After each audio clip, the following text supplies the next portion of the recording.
Director, producer, गायक और actor तो पहले ही थे, लेकिन अब एक बिजनेस टाइकून बनने की तैयारी है। मैं बात कर रहा हूं डेरा सच्चा सौदा के प्रमुख बाबा गुरमीत राम रहीम की। गुरमीत राम रहीम सिंह जी इस वक्त हमारे साथ हैं। स्वागत है आपका जी। नमस्कार। बातें बहुत हैं आपके, आज जो आपने प्रोडक्ट लॉन्च हुआ है इस पे भी बात करेंगे, लेकिन पहले बात आपकी फिल्म की कर लेते हैं। आपकी चौथी फिल्म भी आपने फोटो पहला उसका शूट शुरू कर दिया है। एक्टिंग करना अच्छा लगता है? हमें समाज को बदलना ज़्यादा अच्छा लगता है और उसके लिए एक्टिंग करना पड़े तो हमें लगता है कोई हर्ज नहीं।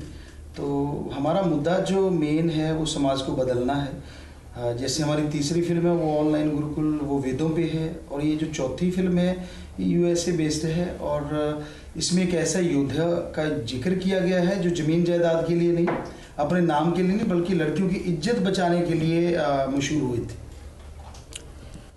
लेकिन कोई आपकी एक्टिंग करता है तो आपको बुरा क्यों लगता है? कभी भी नहीं बुरा लगा। हमने वो साफ साफ कहा था कि वो मिमिक्री करते हैं, कुछ इस तरह करते, कोई हर्ज नहीं। लेकिन हम 5.5 करोड़ लोगों की शराब छुड़ा चुके हैं और वो हमें दिखा रहे हैं कि हम शराब पिला रहे हैं। हम वैश्यों की शादी करवा चुके हैं, वो दिखा रहे हैं कि हम गले में हाथ डाल के इस तरह का कुछ अलग से कर रहे हैं, जो कि हमने कभी ऐसा अभी तक कभी फिल्मों में आया ही नहीं हमारा। तो उन चीज़ों को लेके साथ संगत में था। पर जब जैसे उस लड़के ने बोला तो हमने कहा ये तो कलाकार है, असल में जो लिखते हैं, जो इस तरह की चीज़ बनाते हैं, गलती तो उन लोगों की थी, पर इन्होंने बोला है तो ये हमारे जब नॉलेज में आया तो हमने कहा नहीं, उनकी कोई गलती नहीं, उन्होंने माफ़ी भी मांग ली, तो ऐसा कुछ भी नहीं। लेकिन ऐसा हुआ कि पुलिस और सरकार दबाव में नजर आई, जिस तरह से ये कार्रवाई हुई उसको लेकर सवाल उठे और आपका ट्वीट थोड़ा देरी से आया। उस बीच में बहुत कुछ हो चुका था। कानून ऐसे लग रहा था मजाक बन चुका है, कभी पुलिस उठा के लाती है, फिर कहती है कि अब हम इसे रिलीज कर रहे हैं। तो आपको नहीं लगता है कि जब मुंबई में उसने पहले एक्टर ने कह दिया था कि मैं मिमिक्री के लिए माफ़ी मांगता हूं, तो उसको इतना तूल नहीं देना चाहिए था, पुलिस को इतना जल्दी एक्शन नहीं करना चाहिए था? ये कानून का मामला, पुलिस कैसे एक्शन करती है कैसे नहीं करती है हमें मालूम नहीं। और यहाँ तक बात है हमारे ट्वीट का, तो हम ऑनलाइन गुरुकुल में BFX हॉल में, वो एक बड़े हॉल में फिल्म बन रही है, तो उसी में हम बिजी थे, हमें कुछ पता नहीं। लेकिन फिर जब ये बताया कि गुरुजी ऐसे ऐसे हो रहा है, तो हमने ट्वीट किया कि ऐसा नहीं होना चाहिए, ये गलत है, कोई भी कलाकार ऐसा करता है तो एक अलग ही चीज़ है। लेकिन फिर उन्होंने अगले दिन हमें वो वीडियो दिखाई कि ऐसा है, ये आपके करेक्टर के खिलाफ बोला जा रहा है। तो हमने कहा ये अच्छा नहीं था, पर फिर भी उन्होंने कहा कि नहीं, मेरी उसमें उसकी क्या गलती, जिन्होंने लिखा है, हमें लगता है जिन्होंने प्रोड्यूस किया उनको सोचना चाहिए था। ये कुछ लोगों को ऐसे लगा कि नेताओं को वोट चाहिए होते हैं, आपके पास बहुत सारी संगत है, इसलिए नेता दबाव में रहते हैं क्योंकि उनको वोट मांगने के लिए आपके पास आना पड़ता है, और इसीलिए ये कार्रवाई इतनी तेजी से पुलिस ने की कि जिसमें ये भी नहीं देखा कि बाद में कानून का हश्र क्या होगा। तो क्या नेता आपके पास वोट मांगने आते हैं और क्या आपका इसीलिए उन पर दबदबा बना रहता है? किसी पे हमारा कोई दबदबा नहीं, सारी दुनिया आती है, बहुत देर से आती है। जो भी कोई आते हैं सबको आशीर्वाद दे देते हैं और किसी को कुछ नहीं कहते, कोई डिमांड हम नहीं रखते, कोई हमारी मांग नहीं होती। जो भी आते हैं सबको आशीर्वाद, किसी भी पार्टी से सभी पार्टियों वाले भी आते रहते हैं। रही बात पुलिस ने एक्शन लिया, हमें समझ नहीं आता कि अगर वो जल्दी एक्शन लेती है तो भी उन पे उंगली उठती है और वो लेती नहीं तो भी उंगली उठती है। ये चक्कर क्या है ये तो राम जाने। लेकिन हमारी तरफ से ऐसा कभी किसी पे कोई प्रेशर या कोई दबाव ना था, ना है, ना कभी रहेगा। कहा यह भी जाता है कि आपने अगर अवतार धारण किए, मान लीजिए कि पोशाक वाला इशू हुआ था, पुराना इशू है, मैं उसको ज़्यादा छेड़ना नहीं चाहता, या फिर अभी कुछ दिन पहले हुआ कि विष्णु का अवतार आपने धारण किया, एक ऐसी तस्वीर आई बाजार में, उसको लेकर शिकायत दर्ज कराई गई, फिर वो वापस भी हो गई। तो कहा जाता है कि जो आपके खिलाफ केसेस थे उनमें उतनी तेज कार्रवाई नहीं हुई, जिसने आपकी मिमिक्री की उसके खिलाफ बहुत तेजी से कार्रवाई हुई। क्यों नहीं हुई? हमारे जो पंजाब में पोशाक वाला था, हम कितने बार, कभी चंडीगढ़ जा, कभी पंचकूला जा, कभी कहीं जा, कभी कहीं जा, हर टाइम वैसे ही हमारे साथ ऊपर भी कार्रवाई हुई जैसे उन्होंने करनी चाहिए, कोई कसर नहीं छोड़ी किसी भी तरह की। हाँ, ये अलग बात है कि उन चीज़ों को ये माना जाता है कि नहीं इनके लिए ढीली थी, उनके लिए तेज़ थी, जिन्होंने उठाना है इन मुद्दों को वो इस तरह से उठा लेते हैं। अदरवाइज ऐसा कुछ नहीं, कानून सबके लिए एक जैसा ही करता है। लेकिन जिस पुलिस ने केस दर्ज किया था उसी पुलिस ने फिर आपका सलाबतपुरा वाला केस जो है वो उसी पुलिस ने वापस भी ले लिया। ये चमत्कार कैसे हुआ था? चमत्कार नहीं कह सकते। अब यहाँ तक वो बात है कि वो आपने जैसे बोला विष्णु जी का किया, तो 4 साल पहले एक हमने सॉन्ग निकाला था, तो उस पर वो एक वो नहीं था, हमारी दाढ़ी थी, विष्णु जी के नहीं है, क्लीन शेप्ड होते हैं। तो बाकी रही बात विष्णु जी की, तो रामायण बनी है, कितने विष्णु पुराण पे आ चुका है, इतना कुछ आ चुका है उस पर, तो उसमें हमें नहीं लगता कि कभी किसी ने कोई रोक लगाई है। पर हमने तो किसी की नकल उसमें भी नहीं की है, हमारे तो दाढ़ी मुझ ऐसे ही था, वो एक वैसे ही उस तरह का एक रूप धारा गया कि ये अलग सा कुछ लगे कि लोगों खुश हों उससे, और ऐसा कुछ नहीं था अलग से। अब पलक और के प्रति आपका गुस्सा खत्म हो गया? पलक वही है जिसने आपकी मिमिक्री की थी, उसको कपिल के शो में उसमें कहते हैं। हमारा गुस्सा था ही नहीं, खत्म तो हुआ कि अगर कुछ होता, हमारा गुस्सा ही नहीं था उनके प्रति। अब ये माना जा सकता है कि डेरा प्रेमी पुलिस पर और दबाव नहीं बनाएंगे कि जो बाकी के उसमें प्रोड्यूसर या बाकी लोग जिन्होंने वो अभिनय किया था वो बचे हुए हैं, वो गिरफ्तार नहीं होंगे, माना जा सकता है? उसकी माफी कबूल हो गई है? हमने गिरफ्तार करवाया नहीं है और ना ही हम कहते हैं कि गिरफ्तार किया जाता है। वो जैसा आपको बताया कि कैरेक्टर, आप अगर रिश्वत नहीं लेते, आप अगर आपका चैनल कोई किसी से पैसा नहीं लेता और आप पे ये थोपा जाए शरेआम कि आप लोग तो पैसा लेके लोगों को ब्लैकमेल करते हो, तो कितना बुरा लगेगा। वही चीज़ लोगों को बुरी लगी कि हम शराब छुड़वाते हैं और उन्होंने दिखाया कि हम शराब बांट रहे हैं, ना कि वो कलाकार के प्रति रोष था, ना किसी के पर। वो ये कहा गया कि ये गलत क्यों दिखाया, दैट्स ऑल। चलिए, अगला सवाल मेरा ये है कि 2007 के बाद अभी हमने देखा कि 3 महीना पहले पंजाब में एक बार फिर तनाव दिखाई दिया, और तनाव इस बात को लेकर शुरू हुआ कि डेरा सच्चा सौदा के प्रमुख का जो सामाजिक बहिष्कार किया गया था पंजाब में 2007 से जो ऐलान किया गया था, जो हुक्मनामा जारी हुआ था, उसमें जो जथेदार साहिबान थे उन्होंने माफ़ी को मंजूर कर लिया, परवान दे दिए, उन्होंने कह दिया। उसके बाद पंजाब में इस बात पर काफ़ी बवाल हुआ। ये इतने सालों बाद ये माफ़ी कैसे दी गई? और उसमें ये भी कहा जा रहा है कि आपकी मुंबई में एक बड़े पॉलिटिकल लीडर से बातचीत हुई, उसके बाद ये माफ़ी की मूव आगे बढ़ी। इसमें सच्चाई क्या है, आपसे जानना चाहते हैं। किसी भी लीडर से हमारी कोई मुलाकात नहीं हुई। जो पहले लिख के दिया गया था वही लिख के दिया हुआ था कि भाई ये लिख के दिया गया है आपको। फिर से उन्होंने दिया, सेवादार जो वहाँ के जिम्मेवार हैं उन्होंने दिखाया कि ये है, और हमने एक कैस्ट में बोला था, तो उन्होंने उनको कैस्ट भी दी साथ में कि आपको यकीन नहीं तो ये देखिए, ये वीडियो कैस्ट है, ये ऑडियो कैस्ट है। तो उन्होंने कहा हाँ आप शरेआम गुरुजी बोल रहे हैं। पहले लगा था कि कागज पे इन लोगों ने ना लिख दिया हो, तो जब उन्होंने देखा कि अच्छा ये तो कैस्ट भी है और वीडियो कैस्ट भी है, तो उन्होंने कहा नहीं इनको माफ़ी दे देनी चाहिए। और बाद में किस प्रेशर से होके वो बदला गया ये हमें नहीं पता। पंजाब में कहा यह भी जा रहा है कि माफ़ी देने के लिए पॉलिटिकल प्रेशर था सिंह साहिबान पे, आप इससे इत्तेफाक रखते हैं? 100% गलत, क्योंकि हमसे कभी कोई मिला ही नहीं, कोई नेता क्या, कोई छोटा सरपंच तक भी नहीं मिला इस मामले में, कभी कोई बात नहीं हुई। सिर्फ उनसे ये पूछा गया जो जिम्मेवार थे आश्रम के पंजाब साइड के कि क्या वाकई गुरुजी ये मंशा रखते हैं।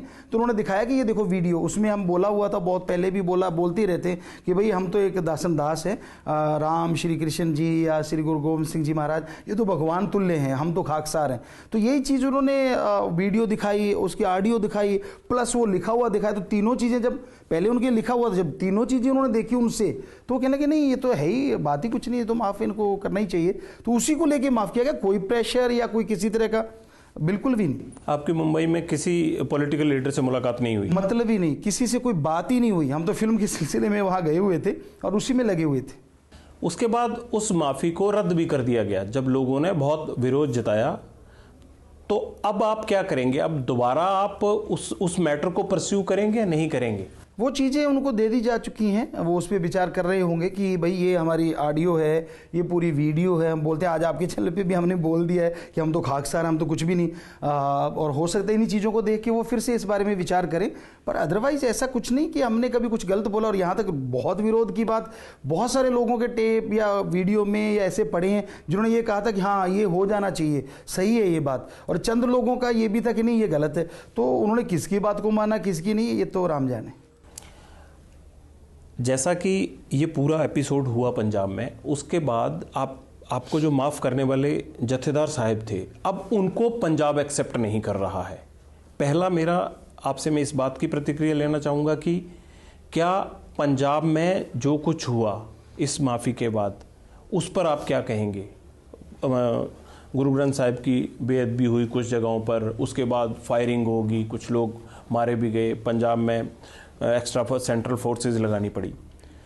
तो आप उस पूरे घटनाक्रम को देख रहे थे उस वक्त कि ये एक माफ़ी के कारण क्या कुछ हो रहा है पूरे पंजाब में? नहीं, किसी ने नहीं कहा कि ये माफ़ी के कारण हो रहा है, जो गुरु ग्रंथ साहब की बेअदबी की गई या कुछ इस तरह की चीज़ें की गई। किसी ने हमें नहीं बोला कि गुरुजी इस वजह से हो रहा है। ये जरूर बोला कि कोई लोग ऐसी शरारतें कर रहे हैं कि जिससे धर्म की बदनामी हो। तो हमने तब भी बोला था, हमसे वहाँ जो पूछा गया मुंबई में, कि ये बहुत ही गलत है, किसी भी धर्म का इस तरह से मजाक उड़ाना बेहद गलत है। हम सच्चे दिल से कहते हैं कि ऐसा करना महापाप है। हमने ट्वीट भी किया था। तो ये बिल्कुल गलत है ऐसी चीज़ करना। अब उनकी साख पर सवाल खड़ा हो गया जिन्होंने आपको माफ़ी दी थी, तो आप कम से कम उनके साथ हमदर्दी तो जताएंगे?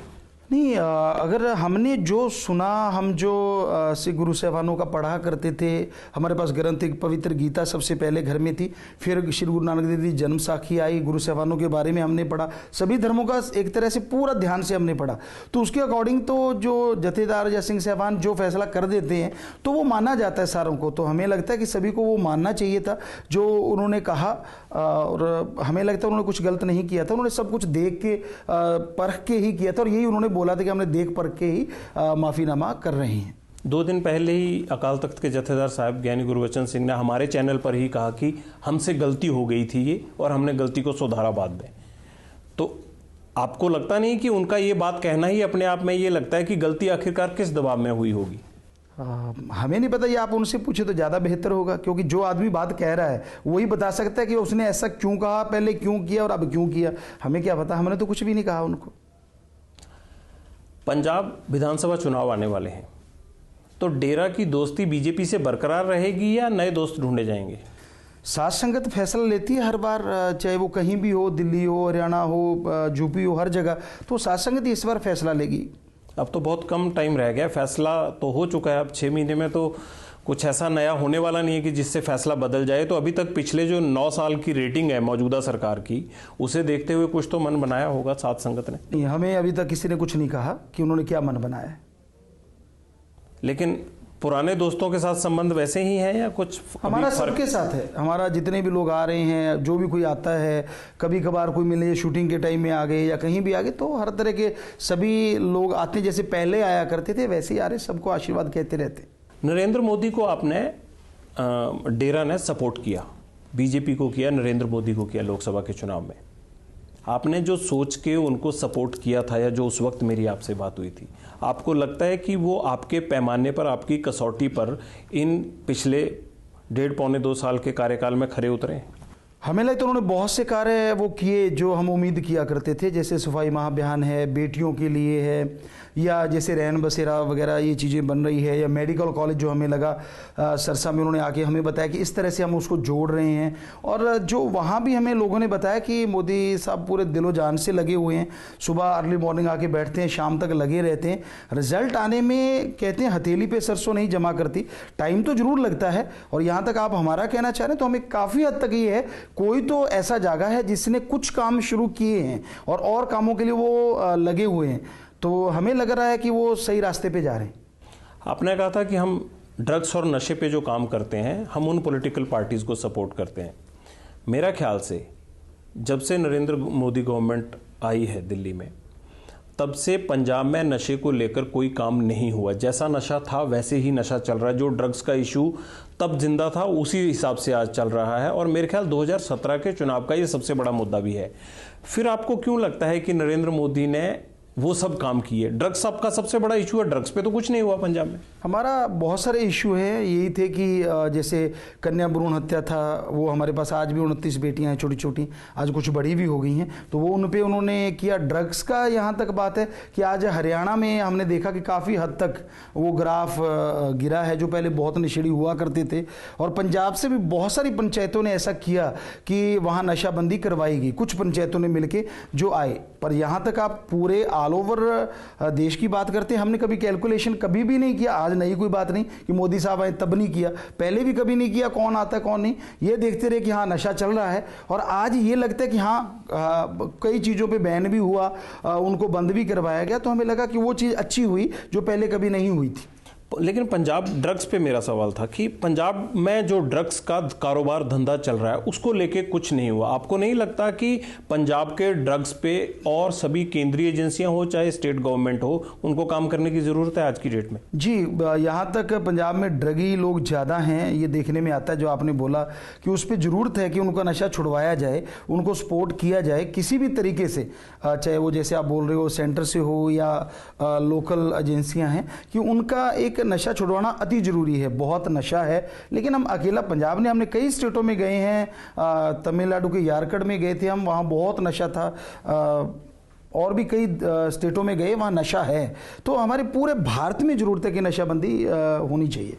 लेकिन अभी आपको ये नहीं लगता, आपने कोई एजेंडा नहीं दिया सेंट्रल गवर्नमेंट को? आप अगर उनको मदद करते हैं आप वोट के वक्त, तो आपको उनको एजेंडा देना चाहिए कि आपको टाइम बाउंड ये काम करने चाहिए। आप ऐसा क्यों नहीं करते?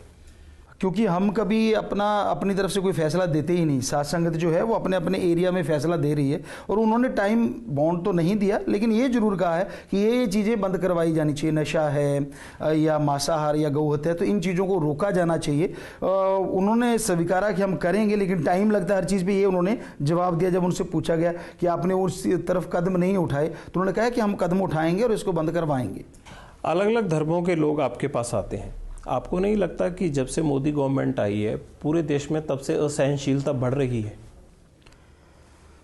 हमें ये ऐसा कुछ नहीं लगा कि चर्चा चल रही है देश में। हाँ, चर्चाएं जरूर चली हैं, लेकिन ऐसा नहीं लगा हमारे तो पास जैसे पहले लोग आया करते थे वैसा ही है। किसी को कोई डर नहीं, हिंदू मुस्लिम सिख ईसाई सब लोग पहले भी आते थे। अब भंडारा हुआ उसमें 2 करोड़ लगभग 60 से 70 लाख लोग यहाँ पे आए, 700 एकड़ में लोग बैठे। वैसे विदेशी लोग आए जिनका अलग धर्म है, वैसे ही ईसाई लोग आए। तो हर तरह के हमें जो देखने में मिला उसमें ऐसा कुछ भी फर्क नहीं लगा। कहने की बातें कुछ और हैं, पर जो दिखने में हमें जो दिखा वो ज्यों का त्यों है कि लोगों में भाईचारा वैसा ही है। आपको नहीं लगता कि मुस्लिम थोड़ा सा अपने आप को इनसिक्योर फील कर रहा है? हमें नहीं लगा, क्योंकि यहाँ मुस्लिम लोग भी वैसे ही आए। जम्मू कश्मीर से लोग चल के आए जो पहले आया करते थे, और हिंदू लोग भी जो बनारस तक आते थे वो भी आए। तो सेम हमें नहीं लगा कि उनको कोई ऐसे भय था कि अगर जाएंगे तो कहीं कुछ ऐसा, हमें नहीं लगा उनमें। कुछ टाइम पहले डेरा पे एक बार फिर हाईकोर्ट के आदेश पर एक जिला प्रशासन की टीम ने क्या क्या आर्म्स हैं और किस तरह के अंदर सिक्योरिटी अरेंजमेंट्स हैं, इन तमाम चीज़ों की पड़ताल की थी। वो क्यों हुई पड़ताल? अब अगर कोई कानून ये कहता है कि करना चाहिए तो कानून का सत्कार तो सभी लोग करते हैं। तो उन्होंने जब चेक किया तो यहाँ कुछ था ही नहीं ऐसा। पहले भी उनको बोला गया नहीं है, लेकिन उन्होंने एक एक चीज़ एक एक जगह जा के अपने वीडियो बनाई, सब कुछ चेक किया, और कुछ था ही नहीं। तो मिलेगा तो ना, अगर कुछ हो तो उनको संतुष्टि हुई कि ठीक है, हम अपनी संतुष्टि के लिए जो हमें ऑर्डर हुआ हम वो बिल्कुल साफ साफ देख रहे हैं कि यहाँ कुछ ऐसा है ही नहीं। कभी आपने जानने की कोशिश नहीं की कि बार बार डेरा सच्चा सौदा को शक की नज़र से क्यों देखता है कानून? हमें नहीं पता क्यों देखता है। हो सकता है कुछ लोग ऐसे होते हों, वो कहते हैं कि जब कोई गलत कर्म करता है नज़र आता है तो लोग सोचते हैं कि सारे ऐसे ना हो गए उस तराजू में। तो हमें नहीं पता, कानून अपनी जगह सही है, लेकिन लोग अलग अलग होते हैं, अलग अलग तरह के। ये नहीं कि एक ने कुछ ऐसा कुछ किया तो सारे ही वैसे हो गए। तो संत फकीर नाम से कोई पैसा भी भगवान के नाम पे लेता, कोई नहीं लेता। तो ये अपनी अलग अलग परिभाषा बनी हुई है। मुझे ऐसा लगता है, मैं आपके अगर पिछले टाइम को और मौजूदा टाइम को देखूं, मुझे लगता है कि डेरा कुछ ऐसे आरोपों में शामिल हुआ जिनको खत्म करने के लिए अब आपकी पूरे कार्यशैली में परिवर्तन आ रहा है। क्या ये बात सही है? सवाल ही पैदा नहीं होता।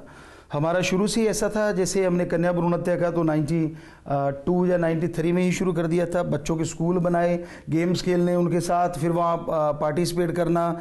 तो हम वैसे कपड़े पहन के जाना, उनके प्रोग्राम में शामिल होना, फिर गाने गाना, और ये चलता रहा। और जैसे लगा कि बच्चों की अब भाषा ये है कि वो फिल्म से ही सुधरेंगे, और जो कि लगा कि पिछले जनवरी के महीने में 49,000 लोगों ने नशा छोड़ा था, और इस बार 1,07,000 या कुछ लोगों ने नशा छोड़ा पूरी जनवरी में। तो ये फिल्में ही हैं जिनकी वजह से डबल से भी ज़्यादा लोग नशा छोड़ने आश्रम में आए हैं। तो हमारा मुद्दा ही ये था कि लोग बुराइयां छोड़ दें। 115 कार्य जो मानवता भलाई के कर रहे हैं, तो वो पहले भी था, आज भी है। लेकिन अब एक चीज़ का बड़ा क्राइसिस हो गया, संकट आ गया है। अब ये नहीं समझ पा रहा है जो मॉडरेट वर्ग है, जो शहरों में रहता है, हम आपके अनुयायियों से अलग हट के बात करें, उनको ये नहीं पता लग रहा है कि अब आपको बाबा समझे हम, समाज सुधारक समझे हम, आपको एक्टर समझे हम, आपको प्रोड्यूसर समझे हम, आपको कारोबारी समझे हम। अब वो कंफ्यूज हो गया है। तो आप मुझे भी बताएं कि मैं क्या समझूं अब आपको। हम फकीर थे सबसे पहले और फकीर ही आज हैं। संत पहले कहते थे अपने आप को, संत ही आज। और ख़ास करके हम अपने आप को जैसे पहले दास कहते थे, आज भी दास ही कहते हैं कि भाई हम तो आपके नौकर, कोई किसी का है उसके भी सेवादार हैं, उसके लिए भी भगवान से प्रार्थना करते हैं, सबके लिए करते हैं। रही बात ये चीज़ें, तो ये समाज सुधार के लिए हम कर रहे हैं। कोई हमें एक्टर कह देता है, कोई जैसे आप कोई रॉक कह देता है, कोई कुछ रॉक बाबा या फलां, ये चीज़ें वो बोलते रहते हैं। तो हमारे निगाह से हम जो पहले थे वही चीज़ है। हमारा वो शैली में बदलाव इसलिए आया कि लोग जैसी भाषा समझते हैं, हमारा वो जो ज्ञान था, जो बताना था, वो उसी से हम बताए जा रहे हैं। आपको लगता है कि जितने किरदार आप अदा कर रहे हैं एक जीवन में, कोई और बाबा या कोई और समाज सुधारक इतने किरदार अदा नहीं कर रहा है, ये तो आप मानते होंगे? हम चाहते हैं कि लोग ऐसा करें कि समाज बदले, जल्दी से जल्दी बदलाव आए। हाँ, जो जैसे आपने कहा और लोगों ने भी कहा कि गुरुजी ऐसा तो कोई नहीं करता कि एक फिल्म की इतने काम कोई करता, आर्ट डायरेक्टर भी हो, ड्रेस डिजाइनर भी हो, और हर कार्य आप करते, आप डायरेक्टर भी उसके साथ पूरा साथ देते हैं, एडिटर के साथ। तो वाकई हमें लगता है ये ईश्वर की कृपा है कि जो हमसे वो इतने काम करवा रहा है। हमारे में ऐसी काबिलियत नहीं, पर वो भगवान चाहे तो करवा सकता है। आप करना क्या चाहते हैं? आपकी जिंदगी का मिशन क्या है? ये जा किस तरफ रहा है? हमारी जिंदगी का एक ही मिशन है कि समाज से बुराइयां खत्म हो जाएं, नशे खत्म हो जाएं, कि हर कोई चैन की जिंदगी जी सके। जिनके बच्चे नशे के आदी हो जाते हैं, जिनके घरों में नशा नरक बना देता है, या वेश्यावृत्ति या बुराइयां जो समाज में जितनी भी हैं वो फैली हुई हैं, वो अज्ञानता की वजह से है। और हमारे वेदों का और धर्मों का ज्ञान इतना ज़्यादा है, अगर उसको अपना लिया जाए तो ये बुराइयां जड़ से खत्म हो सकती हैं। तो हमारा जिंदगी का मकसद समाज को सुधारना है। सलमान खान के खिलाफ जो फैसला आया मुंबई में, उसके बाद बापू आसाराम ने भी बड़ी उम्मीद जताई कि शायद उनके केस में भी ऐसा होगा। आपके भी 3-4 केस चल रहे हैं। आपको भी लगता है कि कानून आपके लिए भी उतना ही मददगार साबित होगा जितना सलमान खान के लिए हुआ है? कुछ कह नहीं सकते कि हर कोई अपने अपने तरीके से जी रहा है।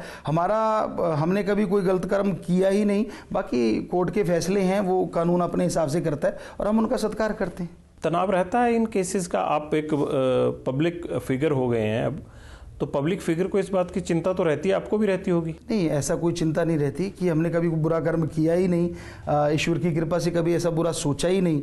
तो ऐसा कोई तनाव तभी हो अगर बुरा कुछ किया हो। एक केस और जो पिछली बार हम मिले थे तब मैंने बात की थी, गुप्तांग काटने वाला केस था, उसमें भी FIR दर्ज हो गई है। तो हालांकि जांच चल रही है उसमें, लेकिन इन सब चीज़ों को लेकर जैसी आपकी छवि, आपको लगता नहीं है कि ये आपके मुताबिक बड़ी तनावपूर्ण चीज़ें हैं ये जो हो रही हैं? दुनिया में कौन क्या किसी को कह सकता है। हम तो एक छोटे से फकीर हैं। अब श्री राम जी को नहीं छोड़ा, इतने बड़े अवतार थे, इतने बड़े महाराजा थे, दुनिया ने तो उनको नहीं छोड़ा। उन पे तोहमतें लगाने में किसी ने कोई कमी नहीं छोड़ी। हम तो एक छोटे से फकीर हैं। तो हमें नहीं लगता कि इससे कुछ हमें कोई भय है या कोई चिंता है। जब हम ऐसा कर्म कभी कल्पना ही नहीं करते, करवाना तो बहुत दूर की बात है। आपको लगता है कि आप इससे पाक साफ निकल पाएंगे? हम पाक साफ हैं ईश्वर की कृपा से। बाकी निकल पाएंगे, मैंने कहा जी। वो जैसे कि हमें लगता है कि हाँ, कानून जरूर इस चीज़ को देखेगा कि हम अपनी जगह पे सही हैं।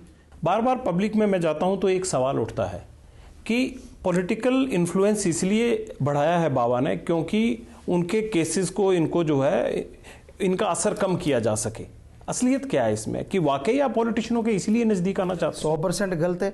आपको पता नहीं लोग क्यों नहीं पूछते कि वेश्यावृत्ति में लिप्त लड़कियों को बेटी बना के शादियां कर रहे हैं, वो क्यों कर रहे हैं? या आपको क्यों नहीं किसी ने कहा कि थर्ड जेंडर का जो दर्जा दिलवाया है, हिंजड़ा या खुसरा जिनको लोग गालियां दिया करते थे, वो गुरुजी ने क्यों दिलवाया? उसमें गुरुजी को क्या मिलने वाला है? आपको कभी किसी ने क्यों नहीं पूछा कि जो आवारा बच्चे जिनके माँ बाप मर चुके बेचारे घूम रहे थे, उनको हमने बेटे बना के 45 बच्चों को इंटरनेशनल स्कूलों में पढ़ा रहे हैं, वो मुद्दे पता नहीं लोग क्यों नहीं उठाते? और ये चीज़ें जो कि ऐसी कोई बात ही नहीं है, तो वो क्यों उठा रहे हैं हमें नहीं पता। पर ये चीज़ें कभी किसी चैनल पर नहीं आती कि हाँ भाई गुरुजी ने 45 बच्चों को जिनके माँ बाप नहीं है उनको अपने बेटे बना रखा। वो बेटियां जिनको कुत्तों ने खा जाना था, आवारा फेंक दिया गया था, उनको हम बेटियां बना के इंटरनेशनल और या CBSE बोर्ड में पढ़ा रहे हैं। वो चीज़ कभी नहीं आती कि वो उनका मकसद क्या था, हमारा उनके पीछे क्या मकसद हो सकता है। तो ये कभी किसी ने पूछा ही नहीं हमसे।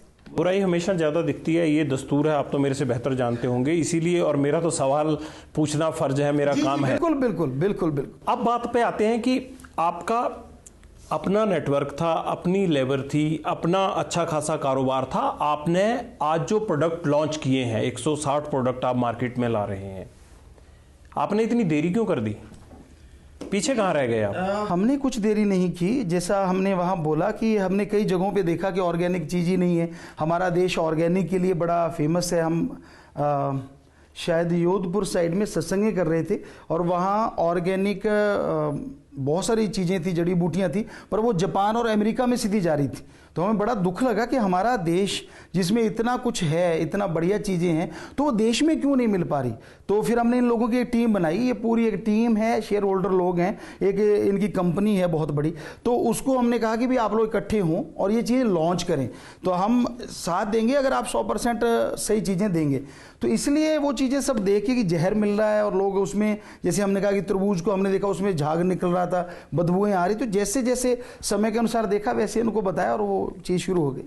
तो फिल्म की तरह ये तो अगर आपके प्रोडक्ट आपके जो प्रेमी हैं वही खरीद लेंगे तब भी मार्केट में आपकी वाह वाह हो जाएगी, ये तो है। हम नहीं चाहते कि सिर्फ प्रेमी ही खरीदे, क्योंकि ये सिर्फ प्रेमियों के लिए नहीं बना। ये प्रोडक्ट जितने भी बने पूरे समाज के लिए हैं, पूरे संसार के लिए हैं। बल्कि कि ऑर्गेनिक अगर है तो ऑर्गेनिक बोला जाए, अगर ऑर्गेनिक नहीं है तो वो दूसरा कि हाँ भाई इसमें मिलावट नहीं है, प्योर है, जो भी है वो सामने है। तो इस तरह के इनको कंपनी को बोला गया, तो उन्होंने हमें लिख के दिया कि हम ऐसा ही करेंगे। अगर वो ऐसा नहीं करेंगे तो हमने बोला हम आपका बारे में या आपके जो ब्रांड एम्बेसडर बनाया उसका करार वहीं खत्म होगा। आपकी ये जो प्रोडक्ट मार्केट है इसमें टक्कर किससे है आपकी? हमने कभी किसी से कोई टक्कर का सोचा ही नहीं, कभी कल्पना ही नहीं की। हमारा कहना था कि हाँ भाई आप लोग ऐसा करो कि ये चीज़ें समाज तक जाएं जो शुद्ध हैं। बस हमारा एक ही मुद्दा था, ना कोई किसी से टक्कर थी, ना कोई किसी से कंपटीशन। बाबा रामदेव से टक्कर नहीं है? नहीं, कभी सोचा ही नहीं, हमने बात ही नहीं ऐसे दिमाग में आई कि हमने किसी से टक्कर लेनी। हमारा था कि हम लोग शुद्ध चीज़ें लेके आएँ ताकि दूसरे लोग भी वैसी ही चीज़ें समाज में लाने लगें और समाज का और ज़्यादा भला हो। लक्ष्य क्या है? सिर्फ 160 प्रोडक्ट हैं या इस मार्केट को और लंबा करना चाहते हैं आप? हमें जो इन्होंने बताया, जैसे सीपी अरोड़ा जी जो इनके हेड हैं, तो उन्होंने हमें जो बताया था तो शायद 400 के करीब प्रोडक्ट थे जो वो लॉन्च करेंगे। तो अभी 151 या कुछ ऐसे लॉन्च कर रहे हैं आज। लेकिन जो खाने पीने की चीज़ें होती हैं इसका बहुत सा विवाद भी रहता है। मैगी को लेकर आपने देखा कि बहुत बड़ा विवाद। आप भी मैगी बनाएंगे? हमें नहीं पता वो क्या क्या बनाएंगे, क्योंकि हमें तो सिर्फ ये बताया गया कि हाँ हम ऑर्गेनिक है तो ऑर्गेनिक देंगे, वही हमारा मुद्दा है। ये बना क्या रहे हैं ये इनका एक अलग फील्ड है। क्या लक्ष्य क्या है, टारगेट क्या है आपका कि इस मार्केट को आप, जैसे बाबा रामदेव ने कहा कि उनका 2 या 2,500 या 3,000 करोड़ का टर्नओवर है, उसे 5,000 तक ले जाना चाहते हैं, बिग बाजार से उनकी डील हुई है। क्या आप भी अपने ही और जो आपके स्टॉक होल्डर होंगे उनके थ्रू ही आप आगे बढ़ाएंगे बिजनेस को, या जो बड़ा बाजार है उसमें भी अपने प्रोडक्ट उतारेंगे? जैसे आज सीपी अरोड़ा बता रहे थे, तो उनका यही एम है कि पूरे बाजार में छाने का, कि हर तरीके से लोग उसे हासिल कर सकें। कि ऑर्गेनिक है, जैसे हमने मुंबई में पता किया तो मिल ही नहीं रहा कहीं कि ऑर्गेनिक है कहाँ। वहाँ कई हीरो आए, हीरोइन है, उनसे भी पूछा कि आप भी तो खाते होंगे कि अगर ऑर्गेनिक है क्या मुंबई में, तो नियर टू ऑर्गेनिक देखने को मिला, लेकिन ऑर्गेनिक नहीं मिला। तो कहने का मतलब ये लोग चाह रहे हैं कि हर तरीके से, वो मोबाइल ऐप्स है या इंटरनेट से है या टीवी से है, हर तरीके से वो दुनिया तक पहुंच पाए। क्या दिव्या फार्मेसी जो बाबा रामदेव की, आपने उसको कॉपी किया, उसको स्टडी किया, उनका बिजनेस देखा, उसके बाद अपना बिजनेस मॉडल बनाया? नहीं, हमने ऐसा कुछ भी नहीं किया, ना कोई किसी को देखा, ना किसी की कॉपी की। शुरू से ही यहाँ फ्री में लोगों का इलाज हुआ करता था। तो इन जैसे कुछ दवाइयाँ बनाई जाती थी, जड़ी बूटियाँ, तो वो लोगों को फिट आ रही हैं, तो उसी को आगे बढ़ाया जा रहा है उस मामले में। कॉन्सेप्ट था कब से आपके माइंड में ये कुछ देर पहले ही शुरू हुआ, हमारे ख्याल से जो शायद लगभग साल एक हुआ होगा, जब हमने ये सोचा था कि भाई आप लोग कुछ ऐसी कंपनी बनाए। तो वो नहीं बन पाई उन लोगों से, बनते बनते जब अब बनी कि भाई वहाँ कहीं भी ऑर्गेनिक नहीं है। दिल्ली से पता करवाया कि वहाँ भी ऑर्गेनिक चीज़ें नहीं, यहाँ 100 एकड़ हालांकि ऑर्गेनिक आश्रम में हमें तो यहाँ उपलब्ध थी, तो उसमें पता चलता था कि कितना फ़र्क है। तो इसलिए ये साल एक में हमने सोचा और फिर लोगों को पूछा कि भाई आप जो बिजनेस करना चाहें, तो फिर उन्होंने एक टीम बनाई, वो जो बन के तैयार हुई, फिर से शुरू हो गया। ये शायद 3-4 महीने से शुरू हुआ। इस जो मार्केट में प्राइस वॉर है, आप उसे कैसे compete करना चाहेंगे? आपको आप नए प्रोडक्ट हैं, क्या आप कुछ % कम रखेंगे, गुणवत्ता अच्छी देंगे? आपकी प्लानिंग क्या रहेगी, कैसे आपका प्रोडक्ट मार्केट में स्टार बन जाए? जी, अभी जैसे आपने बोला सेम थिंग उन्होंने कहा है कि गुरुजी हम प्रोडक्ट अच्छे बहुत लाएंगे, पर रेट दूसरों से कम रखेंगे ताकि लोगों को कम रेट में ज़्यादा अच्छी चीज़ मिले। आपको लगता है कि ऐसे हिंदुस्तान में और बहुत सारे ऐसे लोग बैठे हुए हैं जिनके पीछे बहुत बड़ी संगत है, तो आपको देखने के बाद और लोग मार्केट में आएंगे ऐसा लगता है आपको? आना चाहिए। अगर ऑर्गेनिक ला सकते हैं, दुनिया को जहर से बचा सकते हैं, तो सबको आना चाहिए। उसमें दिक्कत क्या है? नहीं आना चाहिए तो गुंडागर्दी या बुराई चीज़ नहीं आनी चाहिए। अगर समाज के भले के लिए कोई संत पीर फकीर कोई आयुर्वेदा का टॉनिक देता है, जैसे यहाँ एक ऐसा टॉनिक है कि एक जड़ी बूटी है, खाने से लोगों की हड्डियाँ जुड़ जाती है, प्लास्टर नहीं करना पड़ता। तो अगर ऐसी चीज़ें किसी के पास गुण है, हम तो आपके इस चैनल के माध्यम से उनको हाथ जोड़ के विनती करते हैं कि वो समाज में पूरा फैलाएं उन चीज़ों को, ताकि समाज उससे लाभ उठा सके और जहर से बच सके। आप 160 प्रोडक्ट मार्केट में ला रहे हैं, आपके पास क्या इतनी ज़मीन, इतना रॉ मटेरियल आने के रिसोर्सेज हैं इतने? जो टीम बनी है ये पूरे राजस्थान से, पूरे अलग अलग एरिया से वो सामान ला रहे हैं। यहाँ तो हमारे पास तो एलोवेरा था जो स्पेशली हमने बनाया था, और उसमें गुणवत्ता बहुत ज़्यादा है, सबसे ज़्यादा वर्ल्ड क्लास है। वर्ल्ड में भी एक नंबर 61 देशों में वो सबसे टॉप रहा था मुंबई में।